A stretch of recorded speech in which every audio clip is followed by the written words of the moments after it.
Hi everyone, welcome to 5 Questions with LeRoy Butler. We are here after week 5, heading into week 6 already.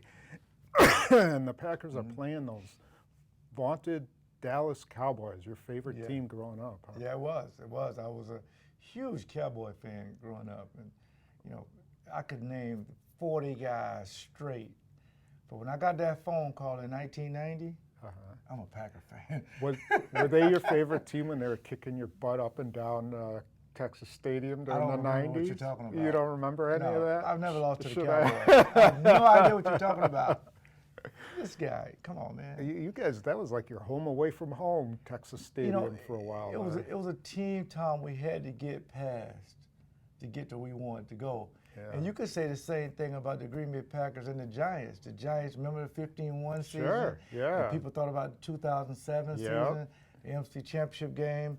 And then I'm telling you, Tom, I picked the Green Bay Packers to win 42-39. Yeah. When Demarius Randall wasn't going to play, and it was going to be Gunther and Rollins and Beckham and Cruz, I thought for sure they were going to put up the Giants were going to put up big numbers, and the Packers had to do the same. Yeah. But both defense secondaries played pretty good. Yeah, not bad. The Packers had a pretty good game plan against those guys. They kept both safeties back to prevent anything deep, and they were able to get a rush with their front four. That's probably the key, isn't it? Yeah, I think for the most part, if you look at Ted Thompson's draft, you got Fackrell got a sack, caused fumble on play. Kenny Clark picks up the fumble. Yeah. You feel good about your draft picks playing. That was a young defense, but your core players, Matthews, Daniels and these guys. Perry, Perry arguably could be the MVP of the first quarter on your entire team. These guys were flying around. And of course, the Giants were one-dimensional. They could not run the football, which the Packers were number 1 coming into that game and still maybe number 1 in the league. That's why playing Dallas is going to be so important. But the one thing I want to talk about with Aaron Rodgers, I really want to get into Aaron Rodgers because a lot of fans, let's throw out and just talk fantasy for a minute. He hasn't been putting up the fantasy numbers people are accustomed to. And they definitely don't necessarily see multiple interceptions. So, what do you think is going on with him and the offense? Well, there's a couple things I think. Their timing is just off. Yes. And I'm not sure why that is. I do know that there's every single game that they've played, there's always been 2 or 3 plays that if they'd gone differently, it'd be a completely different game. Yes. One of them will show on X's and O's, which is a deep ball to Nelson that, if they complete that, it's a completely different game. That screen to Starks where he's going to go for a touchdown on that. Yes. The play to Cobb on the seam, the touchdown that got called back. Yep. You can go on and on. There's all these plays they're just not making, and if they do make them, it kind of covers for all the other bad mistakes that they're doing, and nobody's talking about that. So they have to find a way to start making those plays. But Tom, this is coming out of a bye. If you're coming out of a bye, you should be rested and sharp. And sharp, yeah. But I agree that the timing is good, but the first drive, 8 minutes, 42 seconds. Just what you want against the Giants. That's exactly what you want, especially you have a young secondary. You keep that offense off the field. But here's the issue I have. Belichick gets all this credit for coaching a third-string quarterback and coaching all these guys, and they don't have a deep threat, and he keeps the team together. McCarthy don't get this credit for basically having so many young guys on defense, and you got a left guard with no experience, and he doesn't get the credit. I think it's one of his most masterful coaching jobs, and he doesn't get the national attention of being a great coach. He's got one of the youngest team, if not the youngest team, and he has them 3-1. But I know we don't do style points anymore. This is not college to where you have to win by a certain margin. You just have to win. I want to see, and I never have a problem with people have a lot of problem with his play calling. They think he's boring, and I never have a problem with that. I think he's innovative. I agree. I think they run some of the same plays out of multiple formations, make it tough. The Nelson play, that's one of their favorite plays. Yes, it is. They run that all the time, but they run it out of different formations at Yes. different times of the game. But my problem right now is that there's something with Aaron Rodgers that just isn't right.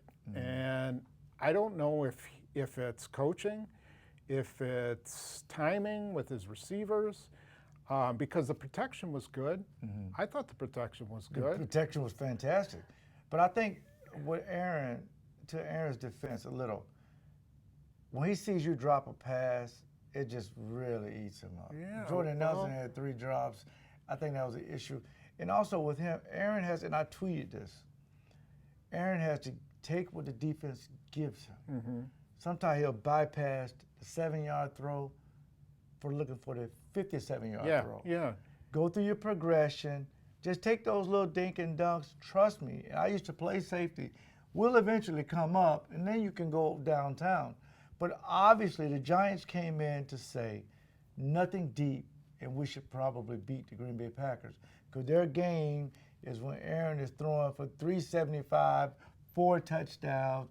But I think a lot of people thought before the bye against Detroit, okay, Aaron is back, and allegedly people say he told T.J. Lang that, but that he was back and he was going to be good with his mechanics, his fundamentals, and his leadership. Everything was going to be fine.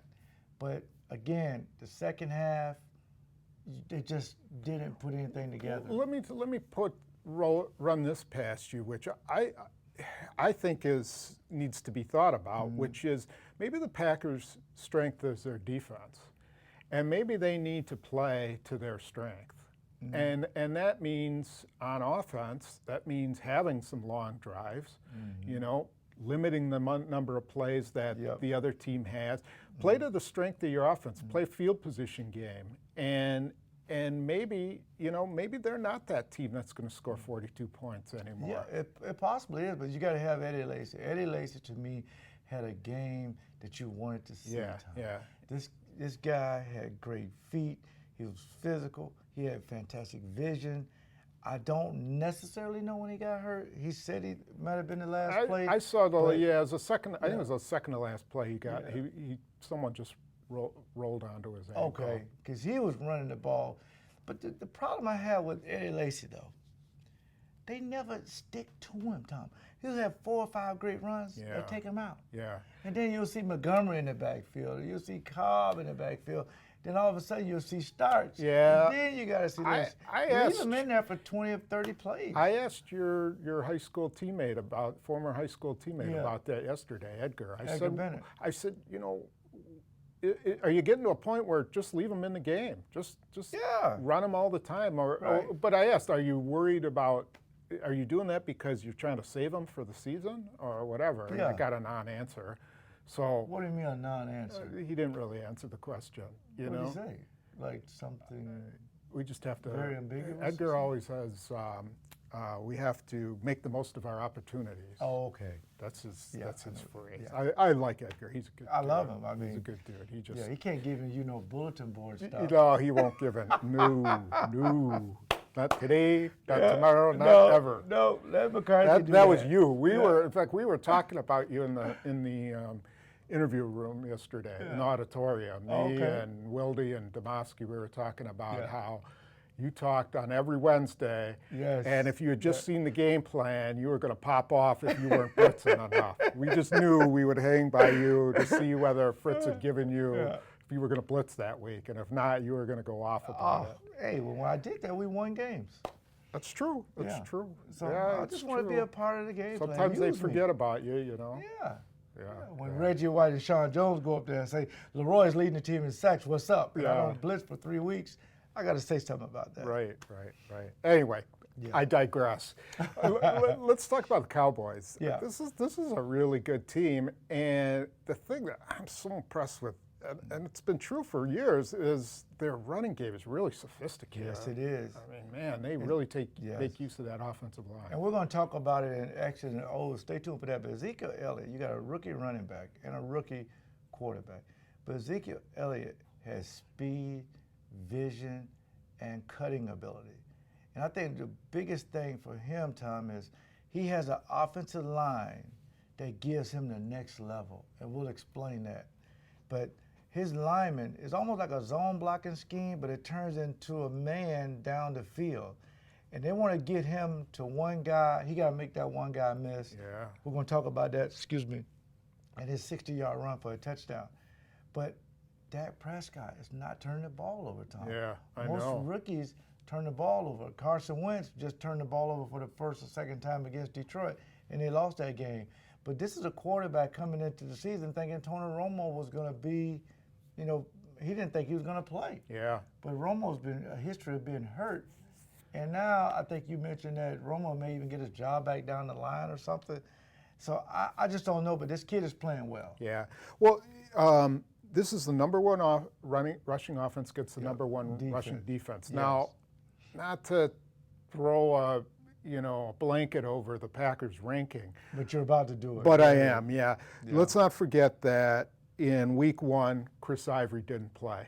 Remember, he was a late scratch. Yep, that's true. Week 2, Peterson got hurt. They did a great job when he was in the game. Yes, they did. Did a great job. But he did get hurt. But he got hurt. Week 3, that was a week Amir Abdullah was lost for the season, so he didn't play in that game. Detroit didn't have anybody. And the Giants didn't have Rashad Jennings. So let's keep it a little bit in perspective. This is the week you judge them. I mean, we'll find out if they're for real in the run defense category. Yeah, I agree with that, but you also have to understand that Mike Daniels is playing at all-pro level. Clay Matthews, Nick Perry, and these guys, Martinez, the secret agent Jack Ryan, these guys are just flying around. And Ha Clinton Dix played the way safety's supposed to play against the Giants. He's flying up there. He's making tackles. Morgan Burnett could have had an interception. The defense, to your point, being the strength, if they can keep teams around 16, 17, 18 points, they're going to win a lot of games. And get some turnovers. They got to get some turnovers. And Dallas don't turn the ball over a lot, but Ezekiel Elliott will fumble. Yeah. But that offensive line is the strength of their team. They're not going to have Des Bryant, we don't think. So they got 2 receivers they don't know a whole lot about, but Jason Witten is a weapon for them. He's been around. He's a Hall of Famer of 1,000 catches. They got to make sure they watch him in the red zone and stop the run and put it all on Dak Prescott to win the game. All right, sounds good. Let's go to your prediction. I think I'm never going to pick the Packers every week. Right. Yeah, we hear that every week. Okay, I'm just letting you know. Yeah, some weeks I'm just not going to pick them. Okay. So, but this particular week, I'm going to go with the Packers. What a shock. 28-17. I think they jump out fast. They're going to start fast. Mm-hmm. I expect them to be up 14-0. Dallas struggles, try to come back, maybe even tie it up. Aaron Rodgers takes over the game, and hopefully James Starks can run the ball effectively. If Eddie Lacy doesn't play, we'll see. They win 28-17. All right, there you have it. Yes. Don't forget to check in with X's and O's. We got 2 really good plays we're looking at. Yeah. Thank you. See ya. Bye.